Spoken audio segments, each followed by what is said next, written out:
Muy buenos días amigos, muchas gracias por estar conectados en nuestro diplomado de NIF para pymes. Como siempre, estudiando las NIF de forma práctica, de forma sencilla y al grano. Gracias a los que ya están conectados y a quienes ven este video en diferido, también les mando un saludo. Recuerde que pueden enviar sus preguntas a través del chat del WhatsApp, puede ser por el grupo o puede ser personal. Bueno, vamos a dedicar esta primera parte de la sesión de hoy a hablar de la sección 22, pasivos y patrimonio, que básicamente lo que nos enseña o lo que nos muestra son los requerimientos para la clasificación de instrumentos financieros emitidos por la compañía, no los instrumentos financieros adquiridos, porque eso se tratan en las secciones 11 y 12, sino los instrumentos financieros emitidos. Recuerden que para que haya un instrumento financiero debe haber dos partes, una parte emisora del instrumento y otra que es la parte receptora del instrumento. La parte receptora siempre va a contabilizar un activo por instrumentos financieros y la parte emisora debe hacer una evaluación para establecer si ese instrumento financiero que está emitiendo debería contabilizarse como pasivo o debería contabilizarse como patrimonio. De esto es que nos habla la sección 22. Establece los principios para clasificar instrumentos financieros como pasivos y patrimonio y la contabilización de instrumentos de patrimonio emitidos para individuos u otras partes que actúan en capacidad de inversores en instrumentos de patrimonio, es decir, en calidad de propietarios, terceros en calidad de propietarios. Muy bien, esta sección se aplica cuando se clasifiquen todos los instrumentos financieros, menos participaciones en subsidiarias, asociadas y negocios conjuntos que se contabilicen de acuerdo con la sección 9, estados financieros consolidados y separados, sección 14, inversiones en asociadas o sección 15, negocios conjuntos. Tampoco se aplica derechos y obligaciones derivados de planes de beneficios a empleados, ni con contratos de contraprestaciones contingentes en combinaciones de negocios, eso tiene su tratamiento en la sección 19. Instrumentos financieros, contratos y obligaciones derivadas de transacciones con pagos basados en acciones. En Colombia es prácticamente inexistente los pagos basados en acciones, salvo algunos casos muy particulares. ¿Ok? Muy bien. ¿Cuál es el punto crucial para contabilizar una partida como pasivo o como patrimonio? Ya vamos entonces a mirar qué es lo que me dice la norma. Permítanme, miramos esto. Ok.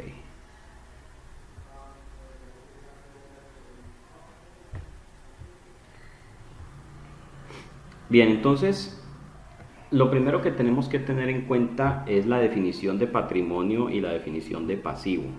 El patrimonio es una participación residual en los activos de una entidad. Básicamente, los instrumentos de patrimonio, cuando una entidad emite instrumentos de patrimonio, es porque le está dando el derecho a la contraparte a participar en dos elementos fundamentales. El primero, las utilidades, y el segundo, la repartición de los activos residuales. O sea que cuando se liquide la compañía, los tenedores de instrumentos de patrimonio son beneficiarios de la liquidación de esos activos. Cuando se cumplen esas dos características, entonces la entidad va a contabilizar esos instrumentos financieros emitidos como instrumentos de patrimonio. Si no se cumplen esas dos características, los instrumentos financieros entonces deben ser clasificados como pasivo. Y allí hay que tener en cuenta la naturaleza del contrato de emisión de instrumentos financieros, porque hay algunos casos en los cuales un instrumento parece ser patrimonio, pero resulta siendo pasivo. Y ojo que esto es tratamiento contable. Para tratamiento fiscal, pues tendrán que consultar el estatuto tributario. Entonces, patrimonio es eso, es una participación residual en activos y básicamente da derecho a dos temas o a dos beneficios. El primero de ellos es la participación en utilidades y el segundo es la participación en activos residuales en caso de liquidación. Bien, mientras que un pasivo es una obligación presente, surgida a raíz de hechos pasados, al vencimiento de la cual y para cancelarla la entidad espera desprenderse de recursos que incorporan beneficios económicos. La misma definición que encontramos en el marco conceptual. Si una entidad emite instrumentos financieros y esos instrumentos financieros la obligan a hacer unos pagos fijos, determinados o determinables, entonces allí hay un componente de pasivo. Un instrumento financiero puede ser parte pasivo y parte patrimonio. Si un instrumento financiero no le da al tenedor el derecho de participar en utilidades y en activos residuales, entonces no se trata de un instrumento de patrimonio, se trata de un instrumento de pasivo para la entidad que lo emite, ¿ok? Entonces pensemos por ejemplo en esto. Supongamos que hacemos una sociedad y hay unos socios que van a aportar 100 millones de pesos y otros socios que van a aportar 400 millones de pesos, o sea que van a ser 500 millones en total. Pero los socios o el socio que aporta 100 millones de pesos tiene un tratamiento particular y es que llueva, truene o relampaguee, él va a recibir 10 millones de pesos fijos durante 5 años a partir de la fecha de constitución de la compañía. Así haya utilidades o no las haya, él va a recibir 10 millones de pesos al final de cada año. Entonces fíjese que en ese caso, ese socio que está aportando 100 millones de pesos y que según el contrato tiene el derecho de recibir 10 millones de pesos fijos durante los siguientes 5 años, pues se está convirtiendo en una deuda para la compañía. Entonces la compañía tiene que separar una parte de esos 100 millones y ponerla como pasivo y la otra parte la va a poner como aportes de capital. Básicamente ese es el tratamiento de los instrumentos financieros que se clasifican como pasivo para el emisor. Yo sé que ustedes no tienen problema en clasificar, por ejemplo, un préstamo bancario, todos sabemos que eso es un pasivo, o en clasificar una emisión de acciones ordinarias. Todos sabemos que las acciones ordinarias se clasifican directamente como aportes de capital o aportes sociales. Pero una emisión de acciones que tenga una condición que muchas veces la llamamos, por ejemplo, dividendos garantizados o dividendos preferenciales, entonces ese tipo de emisiones tienen un tratamiento particular porque tienen un componente que debe ser clasificado como pasivo. Bien, el patrimonio incluye inversiones hechas por propietarios de la entidad, incremento en estas inversiones, ganados a través de operaciones rentables, retenidos para el uso en operaciones, menos reducciones de las inversiones como resultado de operaciones no rentables y distribuciones de los propietarios. Bueno, esto es básicamente la dinámica que siempre vamos a encontrar en el patrimonio. Bien, entonces este párrafo 23A me dice, tengo que clasificar un instrumento como pasivo financiero o como patrimonio de acuerdo con la esencia del acuerdo contractual, no por el nombre del contrato, sino con la esencia del acuerdo contractual y no simplemente por su forma legal, de acuerdo con las definiciones de un pasivo financiero y de instrumentos de patrimonio. A menos que una entidad tenga derecho incondicional a evitar la entrega de efectivo u otro activo financiero para liquidar una obligación contractual, la obligación cumple la definición de pasivo y se clasifica como tal, excepto en el caso de los instrumentos clasificados como instrumentos de patrimonio, de acuerdo con el párrafo 22.4, que son básicamente estos. Esto depende mucho también de la legislación comercial de cada país. Hay algunos ejemplos que están aquí en la norma, pero que no son aplicables en Colombia, entonces podemos estar tranquilos. Pero pues no faltará el que algún día se invente una cosa nueva y nos toque hacer aquí el análisis. Listo. Bien. Entonces, algunos instrumentos cumplen con la definición de pasivo y se clasifican como patrimonio porque representan el interés residual de los activos netos de la entidad. Ojo, interés residual, o sea, solamente en caso de liquidación. No dan derecho a utilidades, pero sí a una participación en la liquidación. Entonces me habla de instrumentos con opción de venta, que son instrumentos financieros que proporcionan al tenedor el derecho de volver a vender el instrumento al emisor a cambio de efectivo o de otro activo financiero, o que el emisor vuelve a rescatar o recomprar automáticamente en el momento en que tenga lugar un suceso futuro incierto o la muerte o retiro del tenedor de dicho instrumento.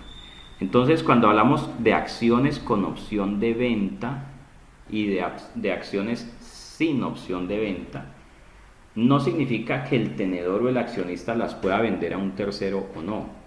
Significa más bien que hay un acuerdo entre el accionista y la sociedad, y según ese acuerdo, la sociedad le va a recomprar esas inversiones en un momento futuro del tiempo, cuando suceda o no suceda algún hecho en el que previamente se han puesto de acuerdo. Entonces, cuando usted escuche o lea instrumento o acciones con opción de venta, significa eso, que el tenedor tiene la opción de vendérselas nuevamente al emisor, o el emisor tiene la obligación de comprarlas nuevamente al tenedor.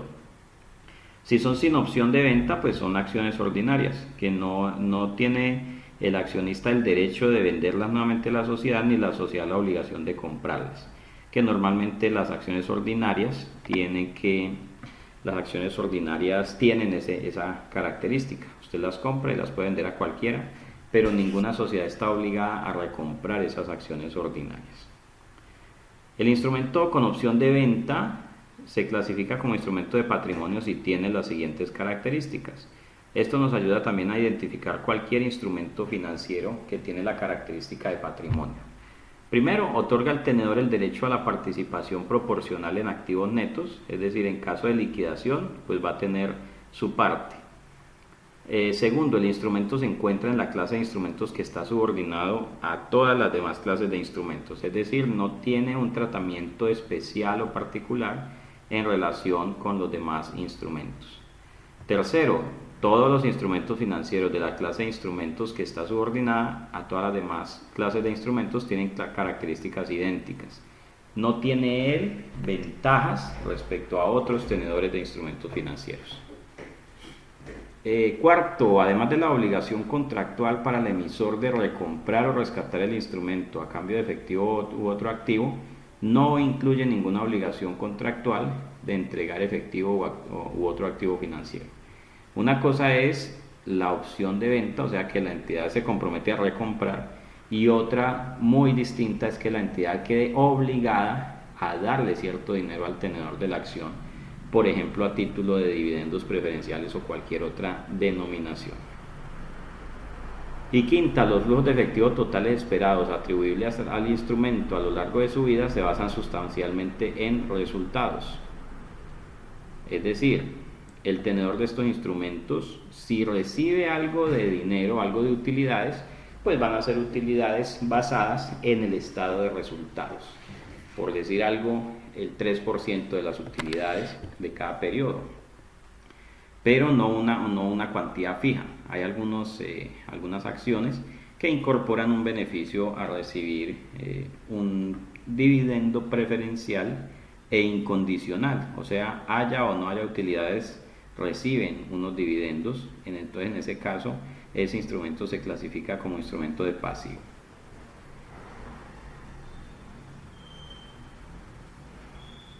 Bueno, esto es el literal A. Y el literal B, que nos permite clasificar un instrumento como patrimonio. Los instrumentos o componentes de instrumentos que están subordinados a todas las demás clases de instrumentos, o sea, tienen características similares, se clasifican como patrimonio si imponen a la entidad una obligación de entregar a terceros una participación proporcional de activos netos en el momento de su liquidación. Entonces, hasta aquí es la definición, y de una vez tenemos que hacer una discusión. Dice María del Pilar: profe, el instrumento o el compromiso de pago de participaciones. Sí, pero hay que mirar si esas participaciones son garantizadas o no, y si son incondicionales o no, y si son basadas en resultados o no. Porque nosotros podemos hacer un acuerdo de sociedad. Por ejemplo, existen sociedades así: usted pone el 90%, yo pongo el 10%, pero yo soy el que voy a manejar la sociedad porque conozco el negocio, solo que usted está poniendo el dinero. Como yo soy el que conozco el negocio, entonces acordamos que nuestra participación va a ser 50% para cada uno en los resultados. usted puede hacer ese acuerdo en el momento de la emisión de las acciones. Usted puede poner el 90 y yo el 10, pero podemos tener participación de 50-50 en los resultados de la compañía. O de hecho, yo con el 10% podría tener el 80% de participación en resultados. Y eso me hace incluso controlador de la compañía. Cuando hablemos del tema de grupos económicos, vamos a ver que el porcentaje de participación es secundario a la hora de establecer si una compañía tiene control sobre otra o si un inversionista tiene control sobre la compañía.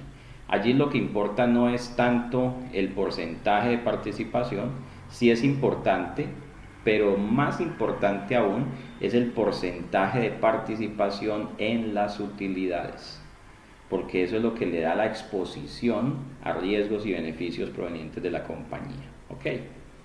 Muy bien.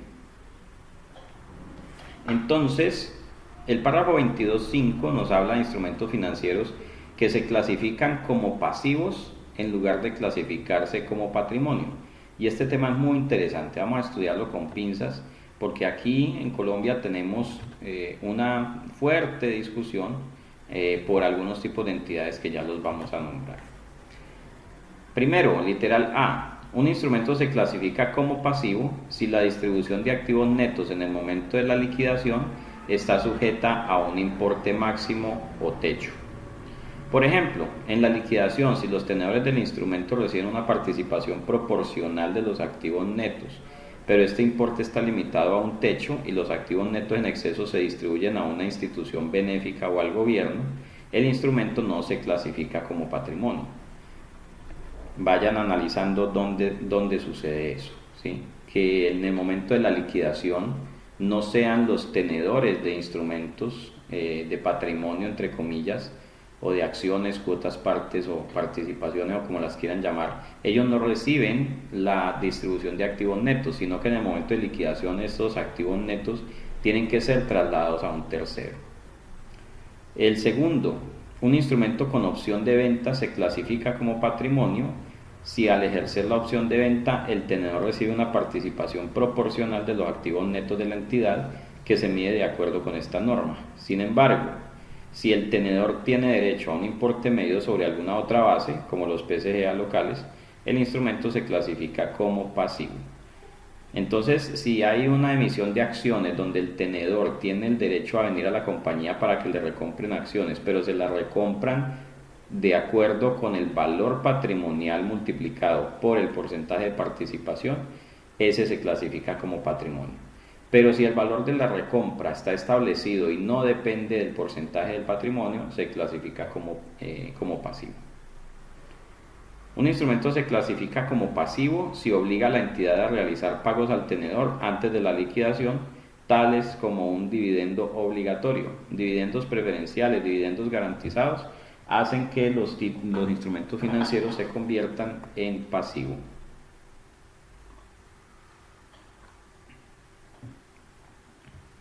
Un instrumento con opción de venta clasificado como patrimonio en estados financieros de una subsidiaria se clasificará igual en los estados financieros consolidados.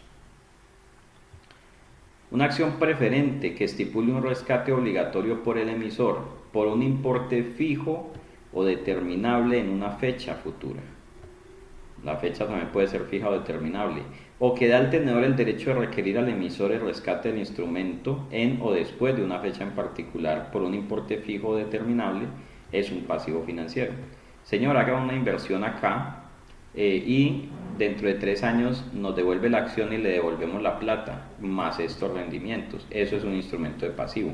Así se llame acción con el apellido que quiera. Acciones preferentes, acciones con dividendos garantizados, acciones con opción de reembolso, acciones no sé qué. Aunque se llamen acciones, se convierten o se contabilizan como instrumentos de pasivo porque generan para la entidad una obligación de recompra futura. Listo, y el párrafo 22.6 nos dice: las aportaciones de socios en entidades cooperativas e instrumentos similares son patrimonio si se cumple lo siguiente. Primero, que la entidad tiene un derecho incondicional para rechazar el rescate de las aportaciones de los socios, o sea que ningún socio pueda solicitar la devolución del dinero. Prácticamente aporte acá, pero si se quiere retirar no le damos nada. Si ocurre eso, es una partida de patrimonio. O B, el rescate está incondicionalmente prohibido por la ley local, el reglamento o los estatutos de la entidad.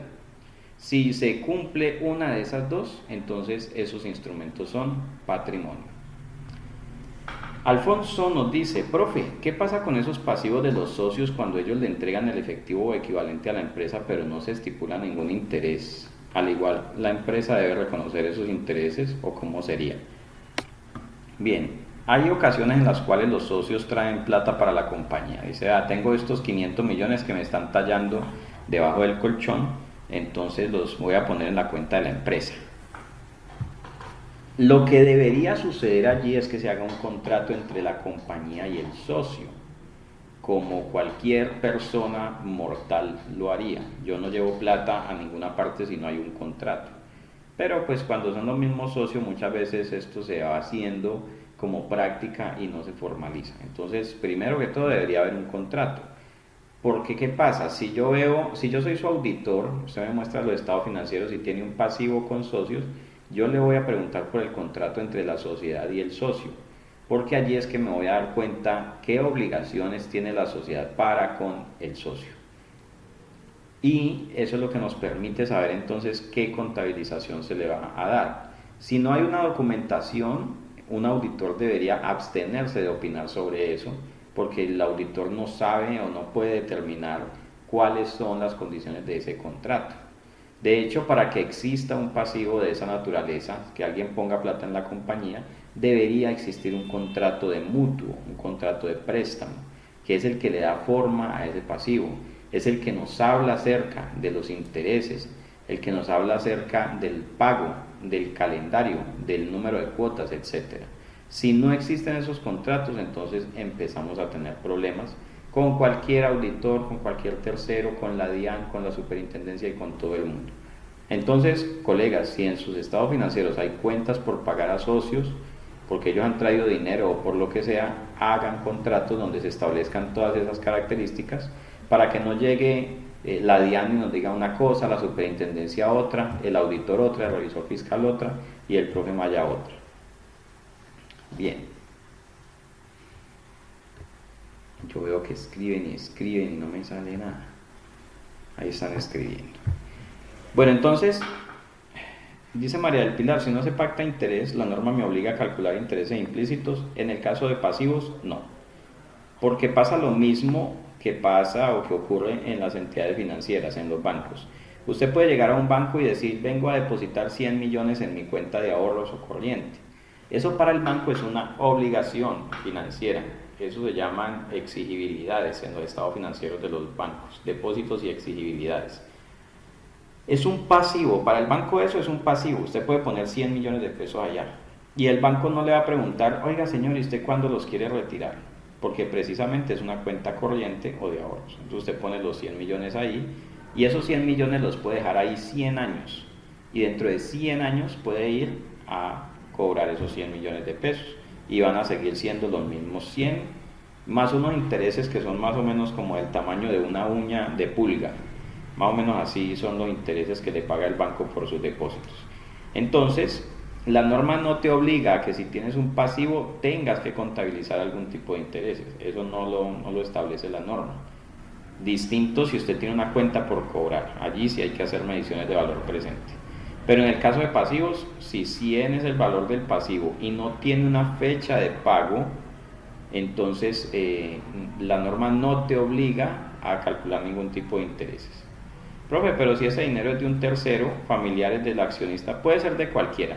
Puede ser de un socio, de un amigo, de un vecino, del ahijado, del nieto, del mensajero, de la señora que hace oficio, del señor que cuida la puerta, puede ser del que quiera. El hecho es que la entidad tiene un pasivo con un tercero, no hay un acuerdo acerca de la fecha de pago, entonces es un pasivo exigible en cualquier momento. Por ser un pasivo exigible en cualquier momento se mide al valor presente, porque en cualquier momento tocan la puerta y vienen por esa plata, hay que tenerla completa. Si fuera un depósito, un préstamo que me hicieron y me dieron 5 años para pagarlo y sin intereses, allí sí puede haber un tema de medición a valor presente, porque allí estoy ganando dinero. Profe, si un socio sacó un crédito a nombre suyo para cubrir una remodelación de la entidad, pero nunca se dejó reconocido en la contabilidad de la empresa, ¿cómo se manejaría? Actualmente salen los recursos de la empresa para cubrir ese crédito. Esa es una de las cosas que tienen que poner en una lista que se llama cosas que no se deben hacer. Bien, porque ¿qué ocurre? El socio pagó, por decir algo, 200 millones de pesos para que alguien viniera, hiciera unas paredes, pintara, pusiera panel yeso, vidrio, aluminio, etcétera, etcétera. Y ahora es la compañía la que está sacando dinero cada mes. ¿Qué pasa si se muere el socio? ¿Cuál es el soporte o el fundamento de que esa deuda existe a favor del socio? Porque en última el socio le está prestando plata a la compañía. Mayer le dice, aclaro que actualmente esa persona ya no es socio, pero es empleado de la entidad. Entonces, imagínense, cambió su calidad de socio, ya él no manda en la empresa. Si la empresa no le quiere pagar, pues no le paga. ¿Por qué? Porque no hay un documento que obligue a la compañía a hacer esos pagos. Si la compañía no paga, la entidad que hizo la remodelación pues va a perseguir al socio, que es el titular de la deuda, y el socio o el ex socio no tiene cómo perseguir a la compañía. Recuerde que en el caso del socio o el prestamista, para usted decir que tiene una cuenta por cobrar, usted tiene que poder demostrar que prestó ese dinero y que lo prestó en el marco de un contrato de mutuo, en el marco de un contrato de préstamo, que tiene una fecha de vencimiento, que tiene unos intereses pactados, etcétera, etcétera. De lo contrario, usted no tiene nada, usted no tiene cómo demostrar eso. Eso es como yo recibir un cheque de 10 millones de pesos y que se me pierda el cheque. No tengo cómo cobrarlo. Así yo lleve al emisor allá al banco y le diga, mire, él es testigo, él fue el que me emitió el cheque. En el banco le van a decir, no, necesitamos el cheque, porque el cheque es el que le da vida a ese derecho de cobrar esos 10 millones de pesos. Entonces, amigos, mucho cuidado con el tema de la documentación de ese tipo de partidas, porque si no hay documentación, no hay nada. La documentación es la que le da vida a los instrumentos de pasivo. ¿Listo? Bueno, vamos a hacer un ejercicio. Pasivos y patrimonio.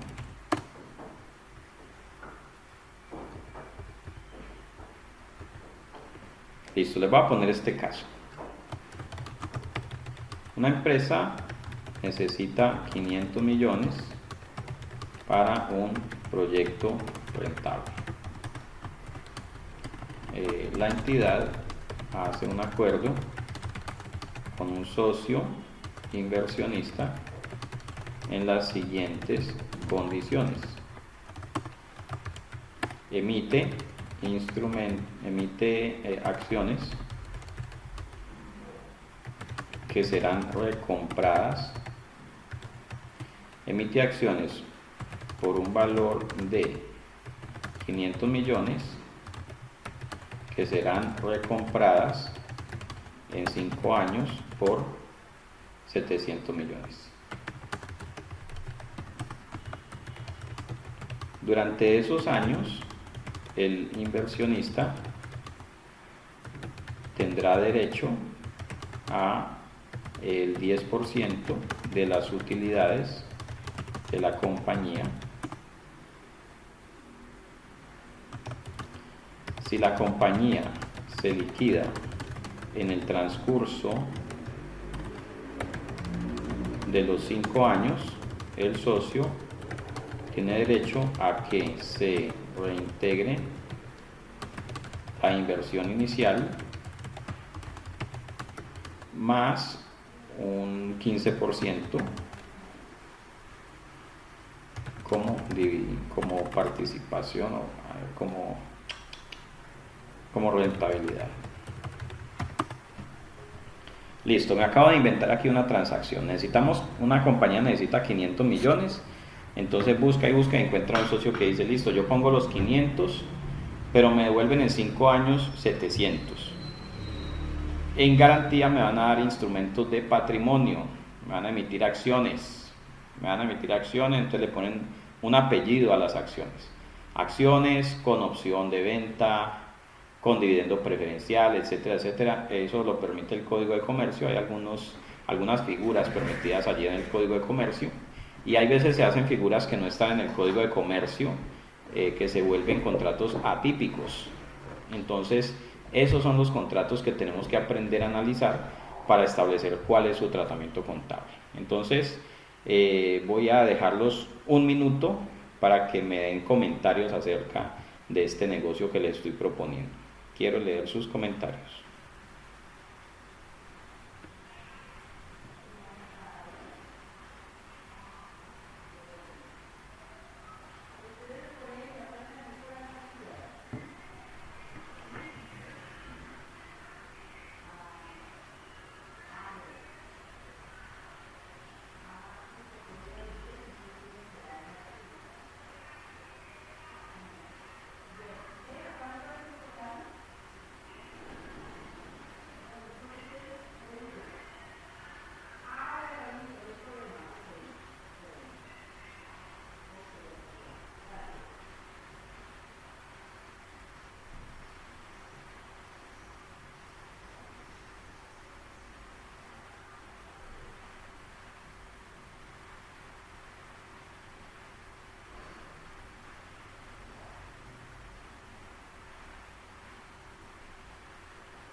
Bueno, quiero leer sus comentarios. ¿Qué opinan de este negocio, de esta emisión de acciones?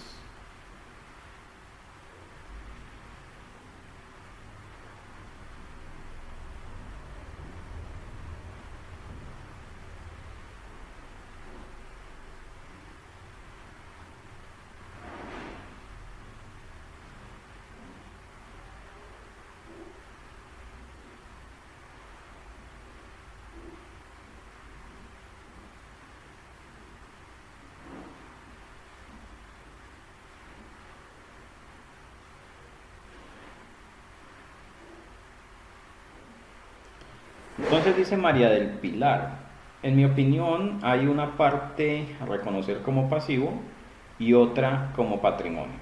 Bueno, muy bien, ya empezamos a abrir la mente a este tipo de transacciones.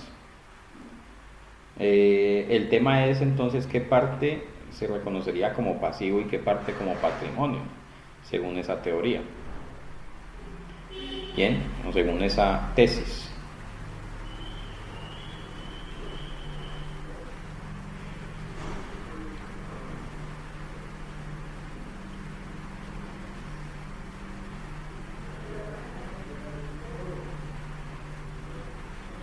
Dice María del Pilar, una pregunta, ¿durante el tiempo puede cambiar de patrimonio a pasivo o al contrario? No, como se clasifique al inicio, así se va a quedar hasta el final, a menos que haya un cambio en el contrato, que las partes lleguen a un acuerdo distinto al inicialmente pactado. Pero de resto, si el acuerdo sigue igual, entonces como se clasifique al inicio, así seguirá hasta el final.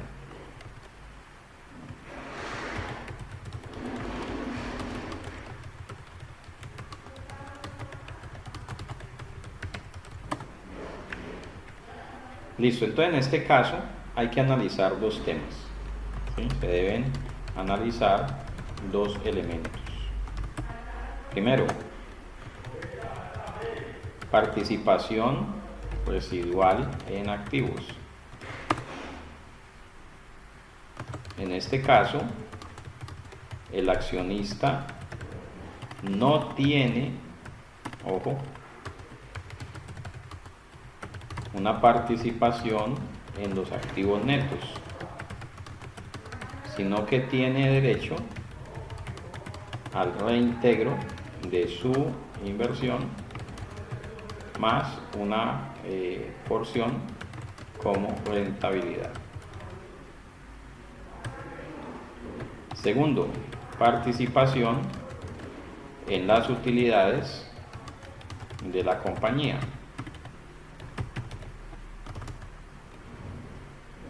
El accionista tiene derecho a un 10% de participación en utilidades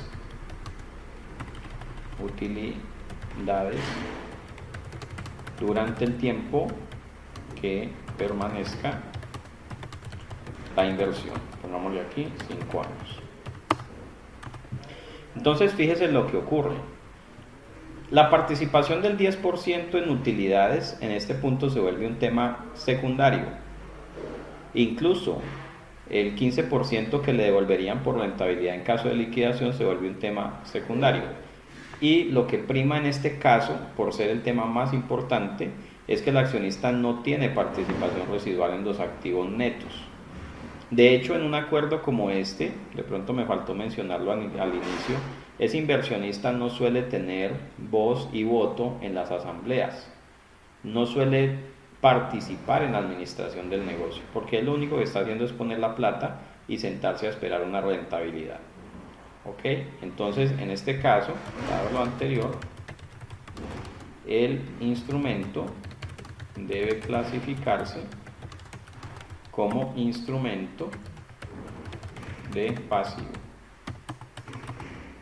¿Cómo se contabiliza? Entonces vamos a hacer contabilización inicial.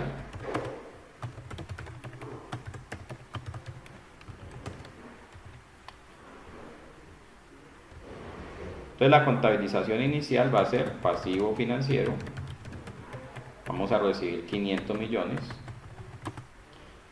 Y voy a hacerle aquí esta pregunta: ¿si son 500 o debería reconocer un pasivo por 700? Porque 500 es lo que él me está dando hoy, pero 700 es lo que le tengo que devolver dentro de 5 años.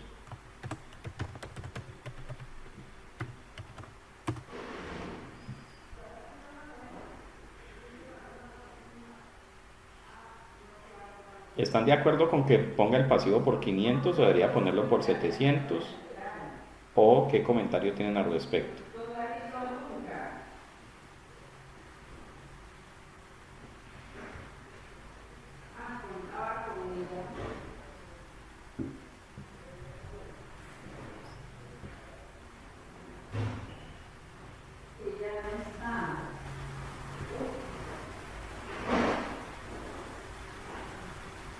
Jorge dice: profe, ¿cuándo se tiene participación en activo neto? La participación en activos netos es la participación en el momento de la liquidación. Si usted es socio de una compañía y tiene el 40% de participación en el patrimonio, en el momento de la liquidación lo que se hace es que se venden todos los activos, se pagan todos los pasivos y de lo que sobre le dan a usted el 40%. Eso se llama participación en activo neto o en activo residual.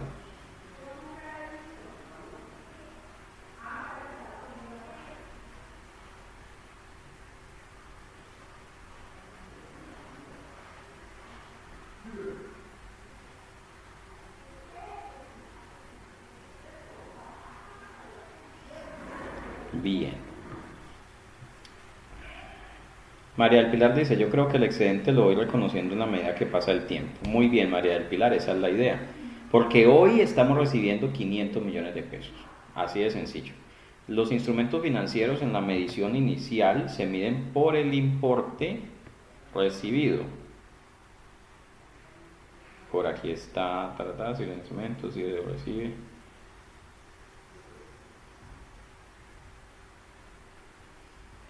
Se miden al valor razonable del efectivo u otros recursos recibidos o por recibir neto de costos de transacción. ¿Sí? Si se aplaza el pago y el valor en el tiempo y es significativo, entonces se hace al valor presente. Básicamente, el dinero que recibimos debe ser el valor que se pone aquí como valor del instrumento financiero, ya sea pasivo o patrimonio, es la misma cosa. Porque igual, cuando yo lo clasifico como pasivo, entonces me tengo que ir a la sección 11, medición de instrumentos financieros, y estos pasivos se miden pues por el valor recibido o por el valor presente, si es que se va a recibir en un futuro. Entonces se reconoce el pasivo por 500 y el efectivo por 500. De ahí en adelante lo que se hace es una tabla de medición. para que los 500 se conviertan en 700. Saldo inicial 500. Va a haber unos intereses, va a haber un saldo final. Esto más esto. Este saldo es el anterior. Voy a tener que calcular la tasa de interés.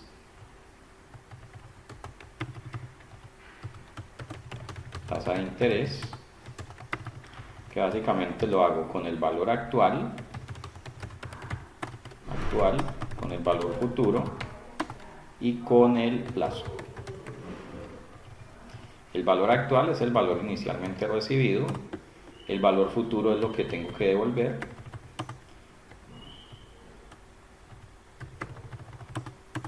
y el plazo, en este caso, ¿son 4 años o son 5? Vamos a ver. 5 años. 5. Y entonces con esto calculo la tasa de interés. Quisiera saber cuánto les da esa tasa de interés. ¿Quién me dice o quién me da la tasa de interés?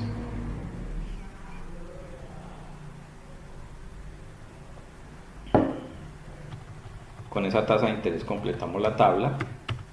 Saldo inicial por tasa de interés F4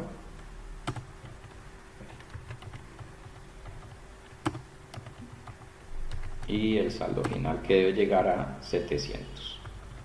Listo. ¿Quién se anima a hacer la operación y me dice cuál es la tasa de interés resultante?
Bueno, nadie me dio la tasa de interés. Vamos a calcularla pues.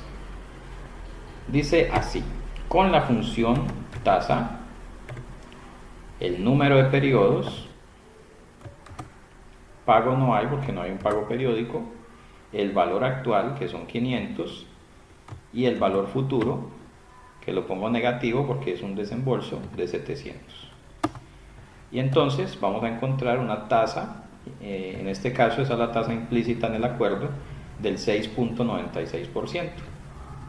Con esa tasa de interés entonces se convierten 500 en 700. ¿Listo? Ok, la contabilización inicial entonces fue por 500 al pasivo financiero contra el efectivo recibido. De ahí en adelante, ¿qué debo hacer? Cada periodo debo reconocer los gastos financieros asociados a esta transacción. Así. Entonces vamos a decir aquí, nuevamente, cuenta débito y crédito.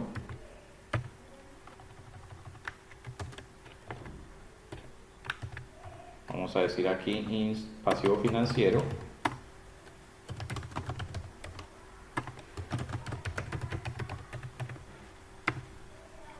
Intereses por el año 1, 34.805, Vamos a ponerle aquí interés año 1. Y la contrapartida de esto iría a resultados, costos por préstamos. Ese sería el del año 1. El del año 2 sería la fila 33.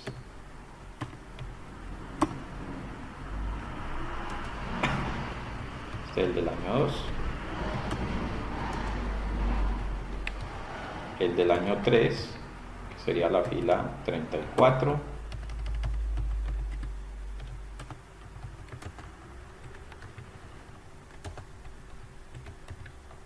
El del año 4, que sería la fila 35.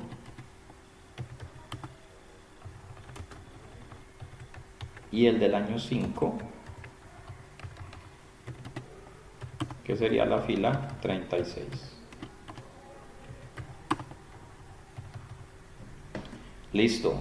Es clara la contabilización de esa transacción y es claro el ejemplo. Mire que se clasificó como pasivo. ¿Por qué? Porque estoy recibiendo un dinero y me obligo a devolverlo dentro de 5 años. Así emita unas acciones que les puedo poner el nombre que quiera. Esa transacción es un pasivo. ¿Ok? Muy bien. Voy a hacer otro ejemplo, ya con esto finalizamos esta sección. Emisión de instrumentos de patrimonio con plazo para el pago.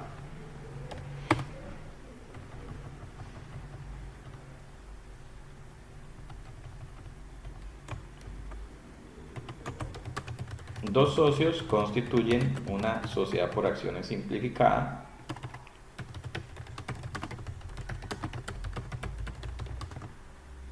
Es una SAS. La norma permite que los aportes sean pagados hasta 2 años posteriores a la creación. Los aportes de capital ascienden a 200 millones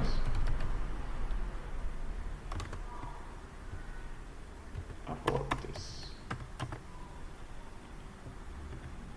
y serán recaudados 2 años después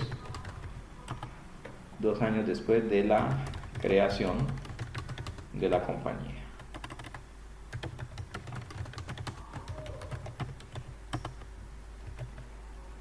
Entonces, ojo, por aquí, párrafo 22.8. Una entidad medirá instrumentos de patrimonio distintos a los emitidos como parte de combinaciones de negocios o los contabilizados de acuerdo con los párrafos 22.15a y b, es otra cosa, al valor razonable del efectivo u otros recursos recibidos o por recibir, neto de costos de transacción.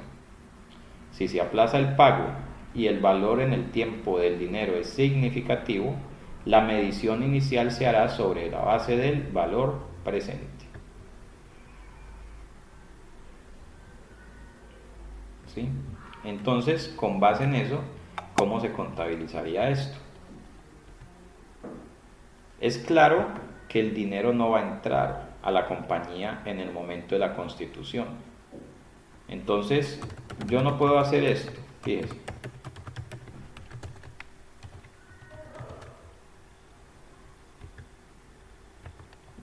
Yo voy a decir aquí capital, aportes, voy a poner aquí, por ahora voy a poner 200. Obviamente, si no me los van a traer ya mismo, yo no puedo decir aquí que tengo efectivo, ¿cierto? No lo debo hacer. Hay algunas empresas que hacen esto, las constituyen, hacen un balance de apertura y ponen efectivo como si el dinero ya hubiera ingresado. Y luego resulta que es que dinero no hay, plata no hay. Entonces, si no hay plata, pues tengo que tener una cuenta por cobrar, ¿cierto? Cuenta por cobrar, aportes, 200. Pero entonces la pregunta es la siguiente: ¿la compañía en este momento tiene recursos o no tiene? La compañía tiene dinero o no tiene. La compañía cuenta con esos 200 o no cuenta con ellos.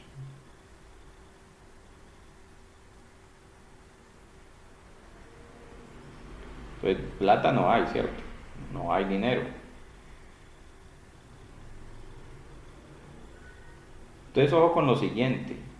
Muchas personas, yo no sé si ustedes tengan esta práctica, muchas personas llegan y contabilizan esa cuenta por cobrar aportes por 200 millones de pesos en el activo y capital 200 millones en el patrimonio. Eso lo puedo hacer si estuviera vendiendo mercancía y digo que me la van a pagar, claro que sí.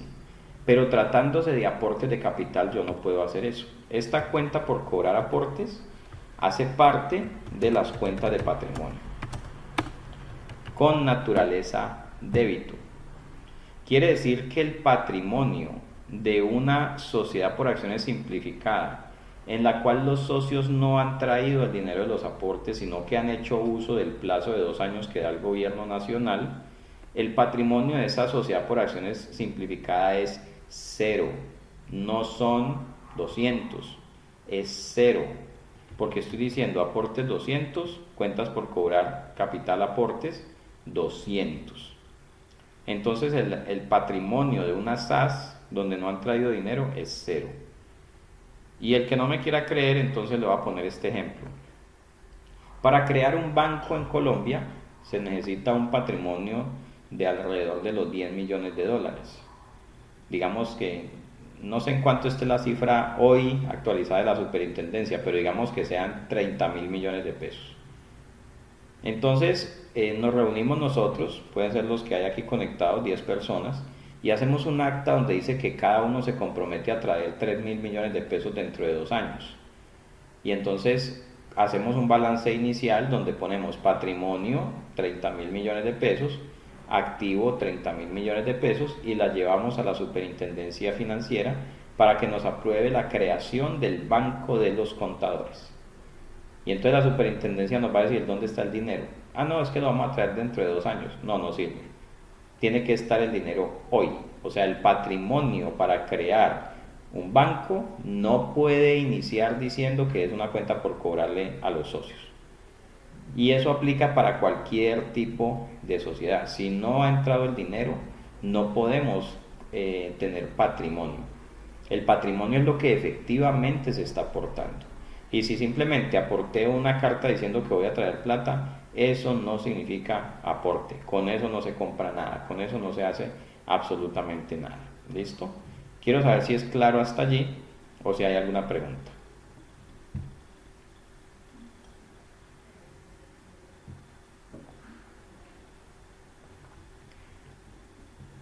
Muy bien, entonces yo les voy a invitar a que revisen las cuentas por cobrar a socios de las compañías para las cuales ustedes trabajan o asesoran, y si encuentran cuentas por cobrar a socios correspondientes a los aportes iniciales de capital, inmediatamente tienen que trasladar eso al patrimonio como menor valor de los aportes y disminuir ese patrimonio, ¿ok? Porque si lo tienen como cuentas por cobrar en el activo, tienen un problema en ese momento, un problema de contabilización. ¿Listo? Bueno amigos, son las 10 de la mañana, vamos a dejar hasta aquí el tema de pasivos y patrimonio. Lo que les acabo de enseñar en esta hora es lo que básicamente necesitamos saber. Hay otros temas que son mucho más específicos, pero que en la práctica para las pymes muchos de esos asuntos no van a ser aplicables. Entonces, creo que esto es lo más relevante de la sección 22, pasivos y patrimonio. Vamos a hacer un receso, 15 minuticos para que tomen su desayuno, su café, descansen, hacen su siesta y nos vemos a las 10:15 para que hablemos de ingresos de actividades ordinarias.